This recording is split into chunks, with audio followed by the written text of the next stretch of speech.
Hi friends, நம்ம ஏவரிக்கு அடி பார்த்திங்கன்னா நம்ம எல்லா கண்ணூஸும் வந்து சைடில் நிற்கிது. நம்ம வெளியே நிட்டு அதை ஒவ்வொன்றையாக கூப்பிட்டுட்டு இருந்தோம்.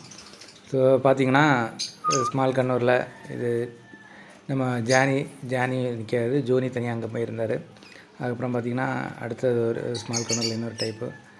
ஸோ எல்லோரையும் வெளியே நின்றுட்டு அப்படி லைட்டாக விளையாடிட்டு இருந்தோம். ஸோ இது மொத்தமாக இப்போ எல்லாமே ஃப்ரீ ஃப்ளையிங்காக தான் இருக்காங்க. ஓகே, ஏவரிக்குள்ளே தனித்தனியாக பாக்ஸ் வச்சுருக்கோம்.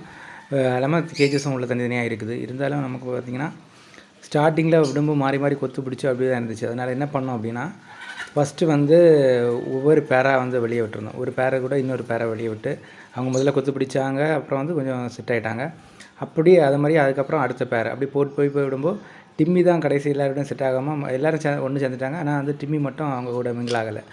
டிம்மியை மட்டும் தனியாக அடைச்சி போட்டுருப்பேன், மற்றதெல்லாம் ஃப்ரீயாக விட்டுருப்பேன். அப்புறம் மற்றதெல்லாம் அடைச்சி போடும்போது டிம்மியை ஃப்ரீயாக விட்டுருப்பேன். இந்த மாதிரி பண்ணி கடைசியில் மொத்தமாக எல்லாத்தையுமே சேர்த்து விட்டோம். அவங்க எல்லாம் ஃப்ரீயாக. அப்புறம் இப்போ எல்லாருமே ஃப்ரெண்ட்ஷிப்பில் நல்லா ஜாலியாக இருக்காங்க. ஸோ இப்போ பிரச்சனை இல்லை. கேவரியில் எல்லாமே ஃப்ரீ ஃப்ளையிங்காக ஜாலியாக இருக்காங்க. அந்த ப்ராப்ளம் சால்வ் ஆகிடுச்சு. அப்படி தான் கொஞ்சம் கொஞ்சமாக தான் அதை செட் பண்ணது. இப்போ நம்ம ஏவரி பேர்ட்ஸ் எல்லாமே ஃப்ரீ ஃப்ளையிங்கில் ஜாலியாக இருக்கிறது நல்லா பார்க்குறதுக்கு நல்லா இருக்குது. கேஜஸும் உள்ளே இருக்குது. அவங்க தனித்தனியாக பாக்ஸ் செட் பண்ணியிருக்கோம். ஸோ அப்படி இருக்குது.